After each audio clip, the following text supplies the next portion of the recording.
Good noonday. Good noonday. That's what the word is. Good noonday.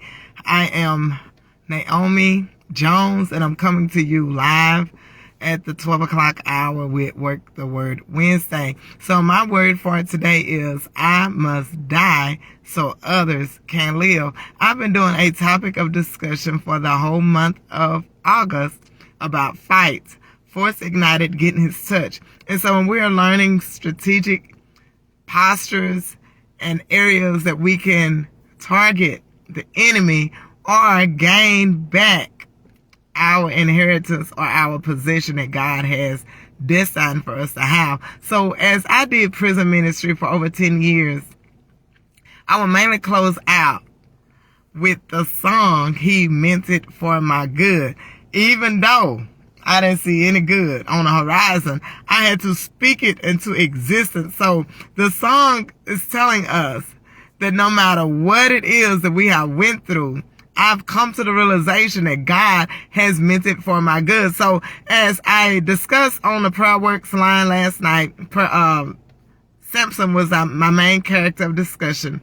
He was predestined and charged to be a fighter, to be a warrior, to be a deliverer for the people of God, to defend against the Philistines. So in our lesson on last night, I talked about how he had been chosen before he was placed in his mother's womb. The angel of the Lord visited his mom and dad and gave them specific, detailed instructions.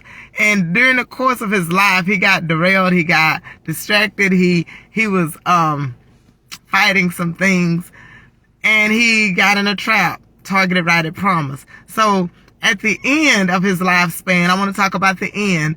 The end of his lifespan, he said, Lord, let me die with my enemies so I can be obedient, so that the last thing I'm left doing is found being obedient unto the command that you have gave me to operate in. That's my lineage. That's my mandate. That's my calling. I want to die doing what I was designed and created to do. So my message, my word that God has given me on today, Work the Word Wednesday, I must die so others can live. D, deny myself. I, interrupt the plans of Satan. E, evaluate my purpose. Okay, I'm going to slow down just a little bit. Whenever you're willing to die to the things of your own will, submit yourselves under the mighty hand of God and not allow your flesh to take over, take charge, lead you out, make decisions for you.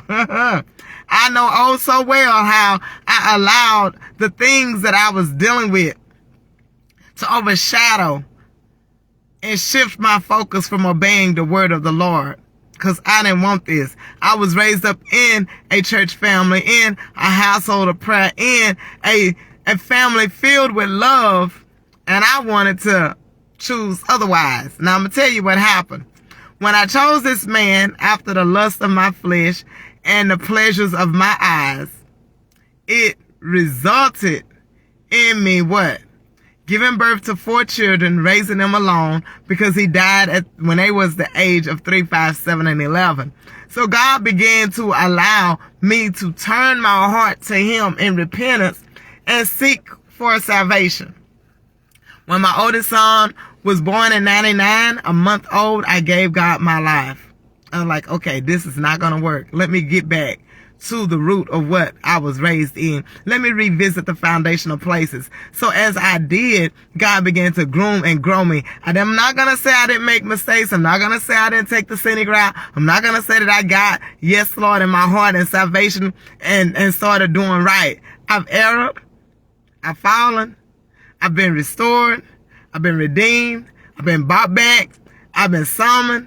I've been equipped. I've been trained, and I've been charged. So today, I can boldly say that everything that the enemy thought he was going to devise against me to cause me to die in my wilderness season, to cause me to give up hope in the midst of opposition, to cause me to lose heart in the midst of my trial, God meant that thing for my good. And I'm excited today because if we stay the course and we realize that, Lord, I can't do it without you. Yeah, I erred. I was led away with my own flesh, lust, and desires and enticement.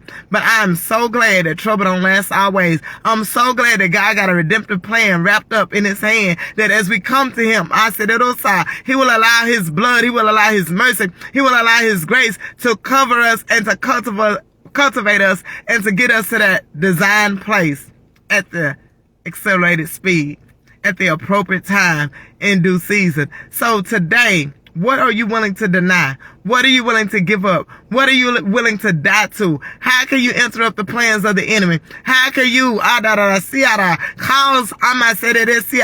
hand of God in heaven to back up your prayers on today? We have to be found denying my will, my mindset, what I think, how I feel about it.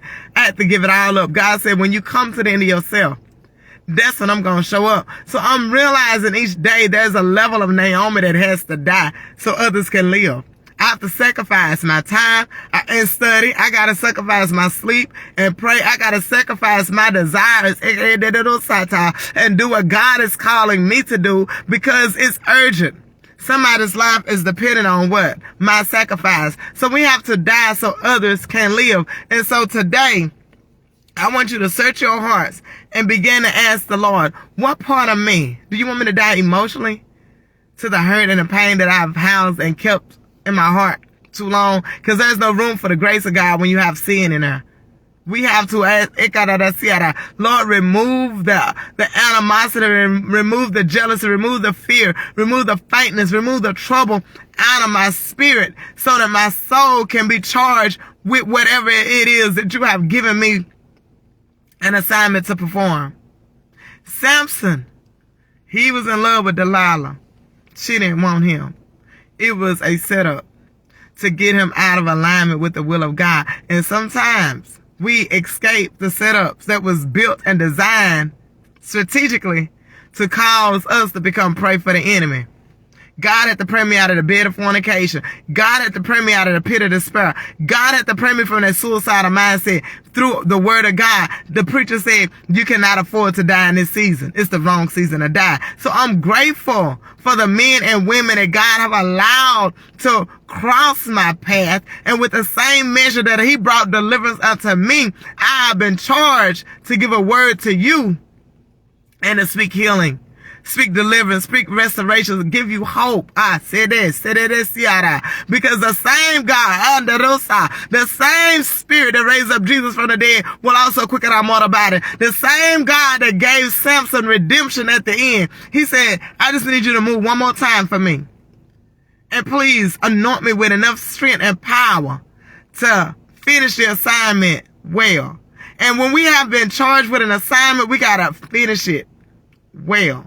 And so today, Work the Word Wednesday, I'm going to ask the question, are you willing to die so that others can live? Are you willing to go the distance so others can come in? Are you willing to sacrifice all for the cause? Are you willing to go the distance and deny what you want to do, your agenda, so God can release his plan into your hand and get fruit from your labor? If not me, then who? If not now, then when? This has been a Work the Word Wednesday moment. You be blessed. Until next time, I love you, and ain't nothing you can do about it, but get in position and get ready to die. Tie yourself to the horns of the altar and become that sacrifice. Become that vessel that he's able to use. Become that mouthpiece that he can use. Become that wife that he can use. Become that daughter that he can use. Become that servant that he can use, because he's looking for vessels that will showcase his glory and tell the story of how God miraculously brought you up out and into a wealthy place and developed fight on the inside of you. Force ignited, getting his touch. Hey, Samson was victorious even in his death. I must die so others can live. God bless you.